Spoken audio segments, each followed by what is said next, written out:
itu daripadanya. Ditutupnyalah pintu sesudah itu, dan anak-anaknya masuk.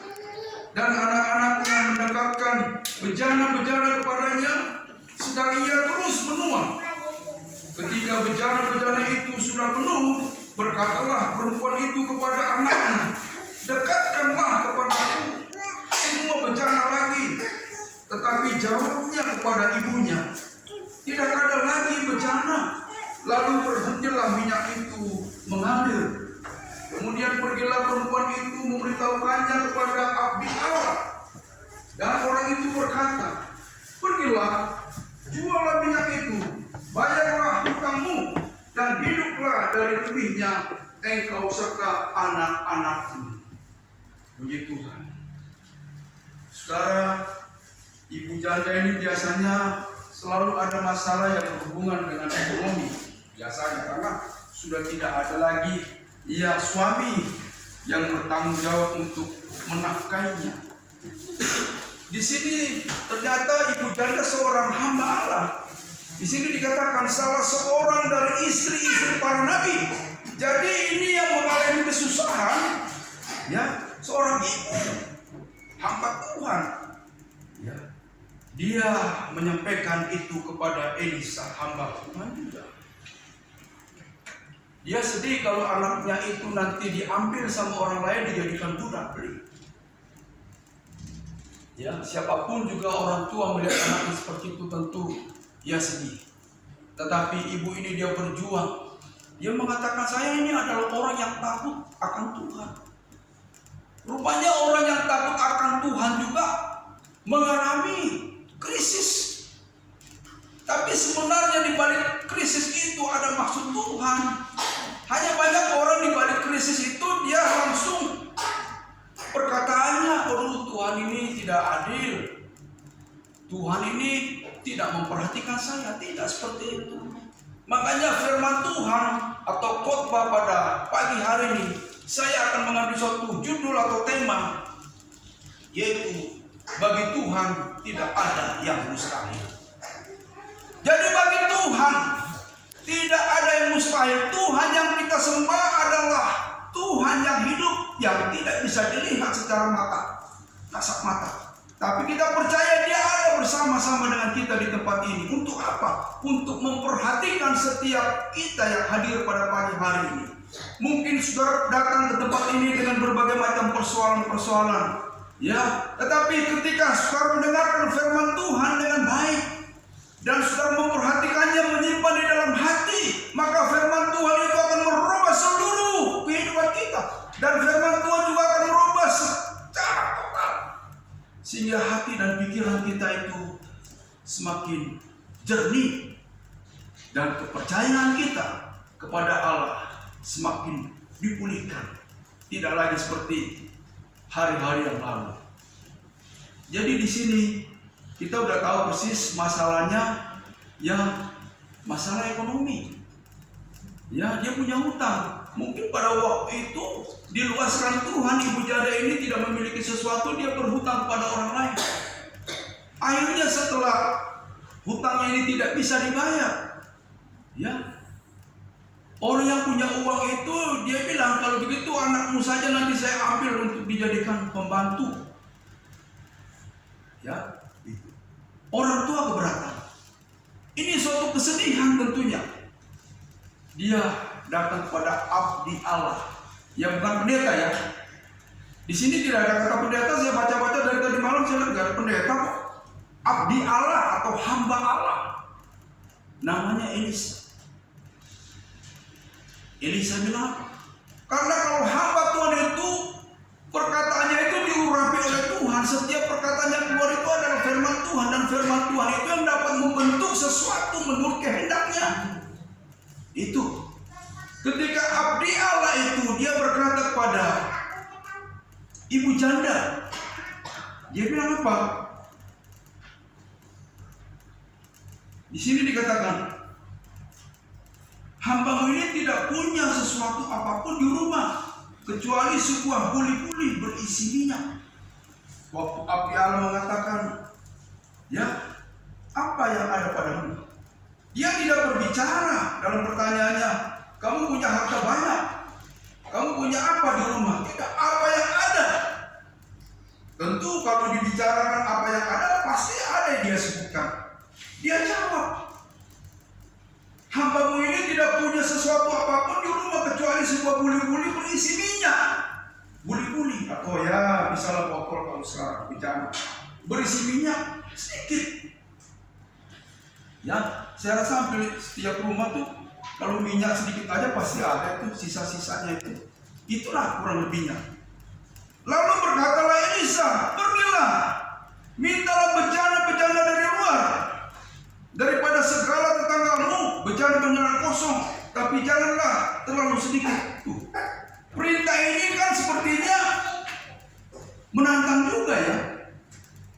Ibu janda ini belum tahu apa yang akan terjadi, tapi Elisa karena dia berbicara bukan menurut kehendaknya, tapi kehendak Tuhan. Tuhan sedang menguji ibu janda ini. Dia mau nurut atau tidak. Ketika dia nurut melakukan perintah hamba Tuhan ini, dia pasti diberkati. Kalau seandainya ibu janda ini dia tidak mau melaksanakannya, tidak akan terjadi mujizat di dalam kehidupan kita. Oleh sebab itu kita harus dengar-dengar ya udah firman Tuhan. Karena firman Tuhan itu yang dapat menciptakan sesuatu di luar kemampuan kita. Di sana dikatakan setelah mereka melaksanakan perintah seorang abdi Allah itu, ya, kemudian masuklah, tutuplah pintu sesudah engkau dan anak-anakmu masuk, lalu tuanglah minyak itu ke dalam segala bejana. Mana yang penuh, angkatlah. Jadi setelah dia minta black-black yang kosong atau bejana-bejana yang kosong kepada tetangga-tetangga, dia kumpulkan, ya, diperintahkan dia masuk bersama dengan anaknya di kamar, dan ibunya yang menuang minyak itu, anak-anaknya yang menadahnya. Bayangkan, ya, minyak yang sedikit itu di bulu-bulu itu bisa memenuhi bejana-bejana yang ada di kamar itu. Dilakukan setelah mereka tuang. Satu bejana penuh, bejana lain lagi penuh, nggak habis-habis. Lantas setelah penuh itu bejana yang ada di kamarnya itu diisi penuh, pergilah perempuan itu daripadanya, tutuplah pintu sesudah itu, anak-anaknya masuk dan anak-anaknya mendekatkan bejana-bejana itu kepadanya, sedang ia terus menuang. Oh, asik terus menuang. Tidak habis-habisnya minyak itu. Ketika bejana-bejana itu sudah penuh, berkatalah perempuan itu kepada anaknya, dekatkanlah kepadaku sebuah bejana lagi. Anaknya bilang, sudah tidak ada lagi, sudah penuh semua. Wah, luar biasa. Minyak yang sedikit, ya, yang dia miliki di rumahnya itu, sehingga menjadi berkat di dalam kehidupannya. Jadi Tuhan itu selalu dia berbicara tentang hal yang kecil, bukan hal yang besar. Kadang kita tuh kalau perkara yang besar siapa yang nggak bisa? Berusaha dengan modal besar bisa, tapi kita berusaha dengan modal yang kecil ini kadang-kadang nggak masuk akal. Mari yang kecil ini kita hormati, kita bawa kepada Tuhan. Tuhan berkati, inilah mulai usahaku. Aku mau supaya melalui usaha ini aku diberkati dan semakin setia datang kepada Tuhan, bisa. Jadi makanya banyak orang mendapatkan nasihat melalui firman Tuhan lewat abdi Allah, lewat hamba Allah itu. Dia selalu anggap itu sesuatu yang biasa, karena itu dia katakan, nah itu kan kata manusianya. Tidak seperti itu. Tuhan tempatkan abdi Allah itu di tengah-tengah kehidupan kita itu untuk mensejahterakan kita. Bagaimana caranya mensejahterakan? Dia akan menyampaikan pesan Tuhan kepada kita untuk kita lakukan. Ketika kita melakukannya dengan setia, maka berkat itu akan menimpa di dalam kehidupan kita semua. Makanya sidang jemaat SPDI harus seperti itu. Kita tidak mau hidup dalam kemelaratan, kita juga tidak mau hidup dalam kemiskinan. Tapi kalau kita hidup dekat dengan Tuhan, kita pasti hidup dalam berkat berkelimpahan. Tapi kalau kita meninggalkan Tuhan, apalagi hari Sabat yang telah ditetapkan oleh Allah, lantas kita abaikan itu, kita tinggalkan, kita mencari pekerjaan di luar untuk mencukupi nafkah kita, belum tentu kita sejahtera. Kemarin saya di pesta ada seorang ibu, satu meja. Saya tanya, ibu gereja di mana? Kristen juga ternyata.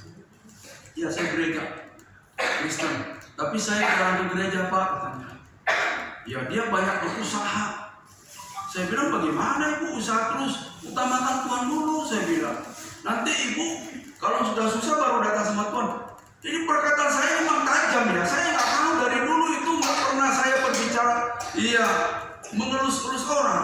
Mungkin Tuhan pakai saya sebagai nabi kali untuk menunjuk orang terus. Memang risiko kalau orang suka menunjuk itu tantangannya berat, nggak disukai orang. Saya bilang, ibu kalau nggak ke gereja nggak diberkati Tuhan. Setiap orang yang duduk dekat dengan saya selalu saya berbicara tentang firman Tuhan. Jadi saya melayani Tuhan itu bukan hanya di tempat ini, di mana saja saya berada, saya bisa menyampaikan pesan Tuhan kepada semua umat manusia. Supaya apa? Supaya mereka boleh mengerti tentang jalan keselamatan, supaya mereka boleh mendapatkan jawaban yang daripada Allah. Ya, karena bagi orang yang percaya, jelas dikatakan di dalam Efesus pasal yang pertama ayat yang ke-19. Coba kita lihat di sana. Ya, itu judul kita. Tema kita itu supaya kita juga lebih mengerti akan kehendak Allah di dalam hidup ini. Demikianlah firman Allah. Efesus pasal yang pertama ayat 19. Dan betapa hebat kuasanya bagi kita yang percaya, sesuai dengan kekuatan kuasanya. Jadi saudara, Allah yang kita sembah, Allah yang kita puji itu luar biasa. Dia tidak bisa kita lihat secara mata, secara kasat mata. Tapi dia ada di tempat ini untuk memberkati saudara yang hadir dengan setia. Ya, mungkin saudara hanya memiliki minyak sedikit di rumah, artinya sudah tidak ada lagi sesuatu. Mungkin saudara berpikir, pulang saya dari tempat ini sudah tidak ada lagi makanan karena saya berangkat dari rumah ke tempat ini tidak ada lagi sarapan. Tapi yakinlah saudara, abdi Allah berbicara ini bukan hanya sekedar, tapi ini adalah maunya Tuhan untuk kita supaya kita semuanya diberkati Tuhan. Jadi ini ukurannya. Jadi percaya kita itu diuji. Bukan hanya sekedar percaya masuk gereja, keluar gereja, tapi kita masuk gereja, kita betul-betul memuji dan menyembah Tuhan. Kita yakinkan itu firman yang kita sudah dengar pada pagi hari ini. Jangan nanti kita berubah lagi. Itu udah tiap hari, jangan. Itu namanya kita mencobai Tuhan. Dan betapa hebat kuasanya Paulus kepada jemaat yang ada di Efesus. Karena Paulus dia sudah mengalami dan dia sudah merasakan di dalam hidupnya bahwa berkat Tuhan itu melimpah kepada orang-orang yang percaya dengan sungguh-sungguh. Lantas percaya yang bagaimana? Banyak kan orang percaya, tapi nggak pernah ke gereja. Banyak orang percaya, hari Minggu dia bekerja terus. Itu bukan percaya namanya. Kalau orang yang percaya dengan sungguh-sungguh, sesuai dengan iman, dikatakan di sana. Di dalam Ibrani di sana dikatakan. Coba kita lihat dulu. Jadi kita tidak sembarangan percaya. Percaya yang bagaimana? Ya, di sini dikatakan dalam Ibrani pasal 10 ayat 38. Tetapi orangku yang benar akan hidup oleh iman. Iman itu tidak bisa ya diukur secara ilmu pengetahuan. Iman itu suatu keyakinan yang sungguh-sungguh kepada Tuhan. Ya, di sana dikatakan dengan jelas. Dan apabila ia mengundurkan diri, apabila saudara mengundurkan diri atau meninggalkan Tuhan, apa kata firman Allah? Maka aku tidak berkenan kepadanya. Bagaimana? Kalau saudara datang hanya untuk mujizat, itu saudara pasti akan kecewa. Tapi kalau saudara datang ke tempat ini untuk datang memuji dan memuliakan Tuhan, menyembah Tuhan, saudara pulang akan membawa berkat yang berlimpah-limpah. Dengan cara Tuhan nanti Tuhan mengadakan mujizat di dalam perjalanan hidup kita. Tapi kalau motivasi kita datang hanya untuk mencari sesuatu, tidak berkenan. Tapi kita datang ke tempat ini untuk mempersembahkan seluruh hidup kita kepada Tuhan. Saya yakin dan percaya jemaat Tuhan, saudara-saudaraku yang terkasih, pada pagi hari ini kita semua diberkati Tuhan. Karena Tuhan mau setiap orang yang datang kepadanya, dia pulang dengan berkat berkelimpahan. Ya, jadi betapa besar kuasanya bagi orang yang percaya. Tadi kita sudah melihat suatu kesaksian nyata. Itu bukan dongeng, tapi itu kesaksian seorang ibu janda ketika dia ditinggalkan oleh suaminya. Suaminya sudah meninggal, tapi dia tetap mengasihi Tuhan dengan senang hati. Terjadilah mujizat yang begitu luar biasa. Dari yang tidak ada menjadi ada. Sehingga Nabi bilang, atau hamba Tuhan itu bilang, kamu jual itu, minyak-minyak itu, dan kamu bayar hutangnya. Sisa daripada uang itu kamu pergunakan untuk hidupmu selanjutnya. Coba, luar biasa enggak Tuhan kita? Tuhan itu baik, tapi seringkali kita yang tidak baik. Kenapa saya katakan? Ya kita kadang-kadang kalau sudah diberkati, kita lupa sama Tuhan. Tapi kalau kita dalam pencobaan baru kita ingat, Tuhan berkati aku. Kadang-kadang serba salah. Ada orang kalau dapat berkat sembunyi. Ada orang kalau dapat berkat dia bersaksi. Ada orang kalau tidak dapat berkat dia bersaksi juga. Banyaknya orang yang tidak dapat berkat dia bersaksi sampai menangis supaya menarik perhatian orang banyak. Itu tidak seperti itu. Kita nggak boleh berharap belas kasihan manusia lah. Saya sampai hari ini mendidik diri saya, nggak perlu saya mendapatkan belas kasihan dari manusia. Saya hanya berharap mempunyai belas kasihan dari Tuhan. Tuhan bisa memakai manusia untuk menjadi saluran berkat. Kalau kita datang kepada manusia, kita pasti kecewa. Tapi kalau kita datang kepada Tuhan, Tuhan tidak pernah mengecewakan kita. Serahkanlah segala persoalan itu kepada Tuhan. Dia yang akan memperdulikan kita. Ya, jadi jelas bagi kita orang yang percaya kepada Tuhan, kita pasti diberkati. Tetapi pertanyaannya, kalau saudara mau diberkati, kita harus seperti apa? Bagaimana kepercayaan kita itu Tuhan akan ukur. Kita harus percaya sesuai dengan firman Tuhan, supaya kita diberkati. Kalau kita sudah diberkati, maksud Tuhan supaya kita bisa menjadi saluran berkat dan memperhatikan sesama. Coba kita baca dalam Galatia pasal yang ke-6 ayat yang kedua. Banyak orang dia diberkati Tuhan, tapi dia tidak menjadi saluran berkat. Nanti Tuhan akan tutup berkat itu. Galatia pasal 6 ayat yang kedua di sini dikatakan, bertolong-tolonganlah menanggung bebanmu. Demikianlah kamu memenuhi hukum Kristus. Setelah kita diberkati oleh Tuhan dengan berkat berkelimpahan, mari kita juga ingat akan saudara-saudara kita yang membutuhkan sesuatu. Ini gereja yang mula-mula ditekankan masalah seperti ini.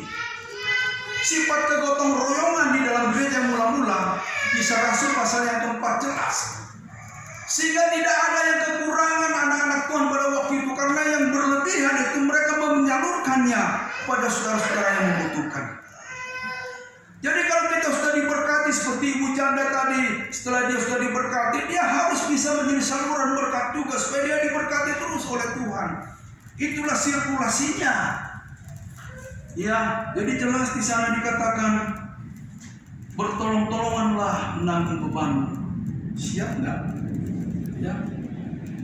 Ini memenuhi hukum Tuhan. Jangan kita hanya menjadi percaya tapi kita tidak melakukan perintah Tuhan. Malah ada lagi perintah Tuhan dikatakan di dalam Alkitab. Saya tidak bacakan, saya akan sebut saja. Kasihilah Tuhan Allahmu dengan segenap hati. Kasihilah sesamamu manusia dengan segenap hatimu. Bahkan ada lagi yang berikutnya, kasihilah musuhmu. Nah ini. Jadi kalau kita sudah dipercayakan berkat yang besar oleh Tuhan, berkat itu bukan untuk diri kita sendiri, harus disalurkan kepada saudara-saudara yang membutuhkan. Supaya apa? Supaya mereka juga imannya akan bertumbuh. Mereka imannya akan bertumbuh dan mereka akan percaya kepada Yesus dan saudara juga akan bersukacita. Itu yang saya doakan terus setiap hari. Tuhan, kami berdoa karena kami melihat di lingkungan yang saya lihat banyak sahabat-sahabat kami, rekan hamba-hamba Tuhan, dia rindu melayani Tuhan. Gak ada yang peduli saya lihat. Karena dipikir dia jemaatnya hanya 5 orang, 2 orang, 3 orang, 10 orang. Biasanya yang punya teman itu, pendeta itu kalau dia punya teman banyak, kalau dia jemaatnya sudah ratusan ribuan, baru teman-temannya mengaku itu sahabat saya. Kalau dia hanya 5 ekor aja, itu ditutup matanya sebelah. Itu yang menjadi pergumulan saya sampai hari ini. Tuhan bagaimana? Pakai saya menjadi saluran berkat, supaya hamba Tuhan yang kecil ini dia bisa sejahtera. Kalau dia sejahtera, dia akan giat melayani pekerjaan Tuhan. Dia akan memberitakan Injil di sana. Tapi sampai hari ini saya perhatikan yang besar untuk membesarkan dirinya saja. Ini perintah Tuhan loh.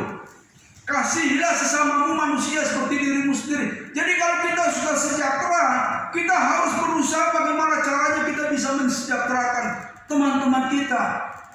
Yang pertama, yang dekat dulu.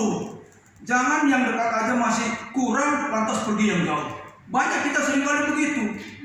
Ya, dia bawa berkat dari Bandung ke tempat yang lain, dia sampaikan ke sana. Di Bandung ini masih banyak sebetulnya hamba-hamba Tuhan yang membutuhkan perhatian. Coba kita sejahterakan, nanti Injil diberitakan di kota Bandung.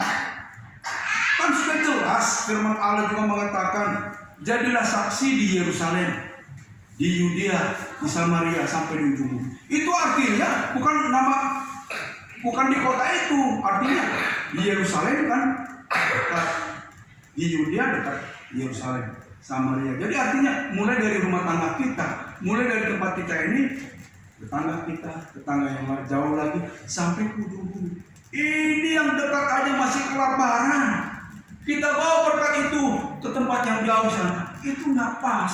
Biar yang di sana juga ada mereka yang menanggung di sana. Kita diberikan Tuhan tanggung jawab yang dekat ini kita sejahterakan dulu. Saudara-saudara kita bergotong royong kita satu dengan yang lain, sehingga jemaat GSPDI kita bisa bertambah-tambah lewat kesaksian perbuatan baik kita sesama, sehingga nama Tuhan dimuliakan. Ya, saya senang melayani Tuhan, saudara juga senang mendengarkan nasihat Tuhan. Ya, jadi jelas, mari kita mengambil waktu bersama-sama supaya kita mau sisihkan dengan badan kita untuk melayani Tuhan. Demikianlah kamu memenuhi hukum Kristus. Jadi untuk kita memenuhi hukum Kristus ini ringkasannya. Ya. Sebab kalau seorang menyangka bahwa ia berarti, padahal dia sama sekali tidak berarti, ia menipu dirinya sendiri. Dia berarti, tapi dia tidak melakukan. Bagaimana? Sebab kalau seorang mengaku bahwa ia berarti, dia mengaku saya berarti, tapi dia tidak melakukan. Ya. Di dalam ayat 14 di sini dikatakan Galatia pasal 5. Sebab seluruh hukum Taurat tercakup dalam satu firman ini, yaitu kasihilah sesamamu manusia seperti dirimu sendiri. Susah. Saya harus mengasihi Bapak Yosua dengan Ibu seperti saya mengasihi diri sendiri, susah banget. Bohong saya kalau bilang udah 100%, saya masih berproses, tapi saya tetap berusaha untuk mengasihi. Dengan sesama pun juga begitu. Kadang-kadang begini. Tapi terus kita berdoa, terus supaya kasih kita itu betul-betul konstan ya, stabil. Nah, apa yang kita tahu, itu yang kita akan buat. Ya, mana? Saya sudah sepakat sama istri rumah. Kita selalu berdoa tiap hari, Tuhan, jadikan rumah kami ini tempat perbendaharaan rumahmu. Saya sudah kesana konsepnya sekarang. Dulu tempat perbendaharaan saya pikir itu pusat organisasi di sana. Nyatanya kita sampaikan perpuluhan kita ke pusat tidak pernah memperhatikan yang ada di wilayah yang harusnya kan sirkulasinya dinaikkan ke atas, diturunkan lagi ke bawah. Itu kasih Allah. Jadi saya berdoa udah banyak. Bayangkan saya berapa tahun melayani Tuhan. Jadi saya udah ambil kesepakatan dengan Ibu Gembala, kita berdoa. Yang penting perpuluhan ini kita tidak gunakan pribadi. Perpuluhan kami itu saya harus salurkan biarlah dapat dinikmati. Ya, memang tetap kewajiban saya pusat saya lakukan.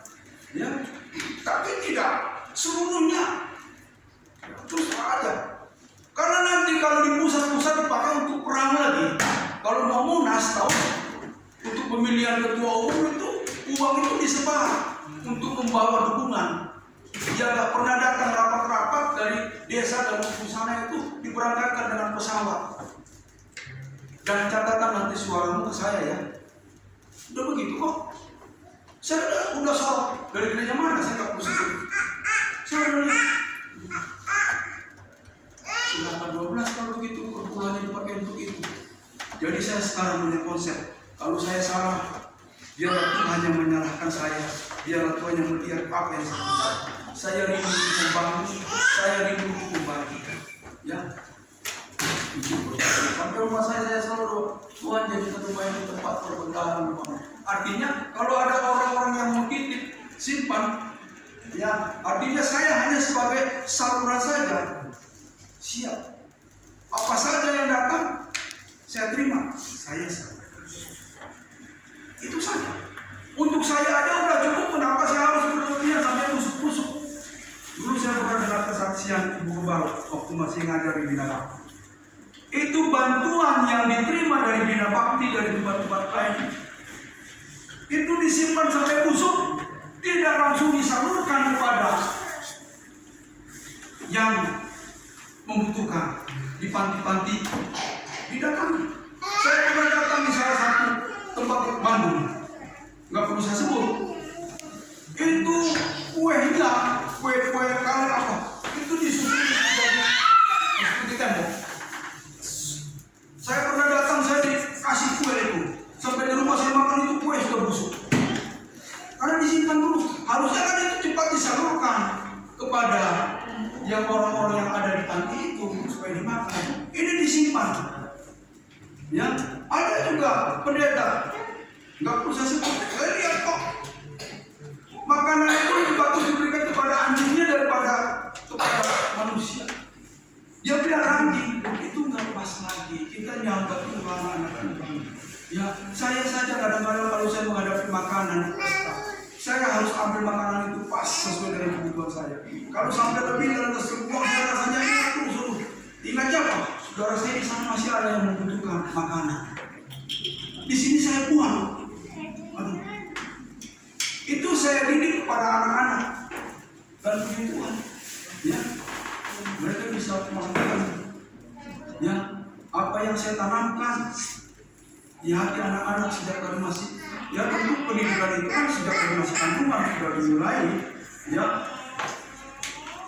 dan mereka rasakan. Biarpun kami berjauhan, tapi selalu dekat. Biarpun kami berjauhan, tapi mereka tetap melaksanakan apa yang menjadi nasihat orang tua. Dia berkati kok. Saya nggak pernah suruh mereka harus meninggal. Tuhan sendiri yang memperhatikan mereka di tempat yang jauh. Kenapa? Saya sudah didik mereka untuk takut kepada Tuhan. Ya, kalau berbicara takut kepada Tuhan itu sudah berbicara integritas. Integritas itu dikatanya lebih tinggi daripada ilmu pengetahuan. Saudara boleh saja berpendidikan tinggi dengan gelar yang tinggi, tapi tidak berintegritas, nggak laku di mata Tuhan terlebih baik dengan sesama. Sekarang perusahaan tidak melihat dasar pendidikan kita yang tinggi, dia melihat integritasnya ada nggak. Kalau nggak ada, untuk apa dia merugikan perusahaan nanti? Dia bekerja tidak benar, dia korupsi di sana. Ilmunya ada dan sudah terbukti. Sudah bisa lihat aja sehari-hari di televisi. Ya, banyak orang-orang pintar yang akhirnya dia masuk penjara. Kenapa? Dia tidak lain. Karena kita bilang dalam Amsal Sulaiman, takut akan Tuhan permulaan segala hikmat. Permulaan segala hikmat. Jadi hikmat itu salah satu karunia yang Tuhan berikan kepada kita. Itu karunia. Karunia itu beda dengan talenta ya. Panjang di pembahasannya. Kalau karunia itu bisa hilang kalau saudara nggak setia. Karena karunia itu masuk dalam karunia rohani, karunia roh kudus. Ketika kita setia, sungguh-sungguh Tuhan karunia, Tuhan anugerah.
yang mendoakan orang itu yang hebatnya Tuhan, bukan manusianya.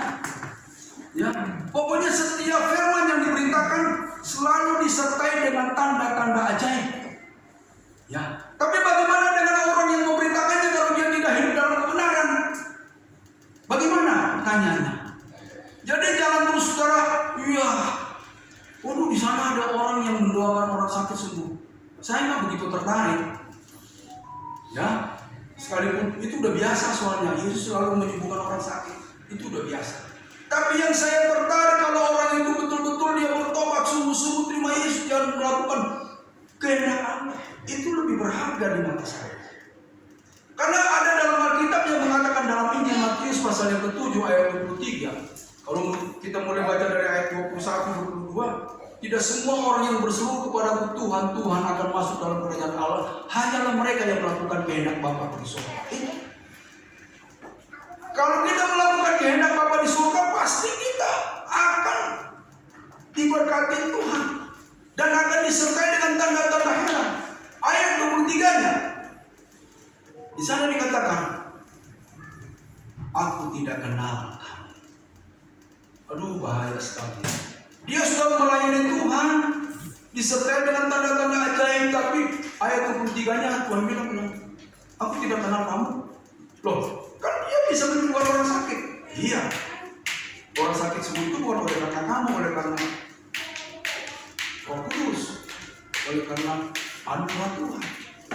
Jadi tidak ada artinya orang itu, biarpun dia bisa mendoakan orang itu sembuh, kalau dia hidupnya tidak benar. Saya kemarin dengar lagi di YouTube juga, aduh, di daerah mana, Cirebon atau di mana? Itu sedih juga. Untung saya sekarang mendatangannya bukan nama pendeta. Saya hamba Tuhan aja. Seorang pendeta. Baca ya Pak ya, di YouTube ada. Disebut seorang pendeta. Gak enak rasanya kalau saya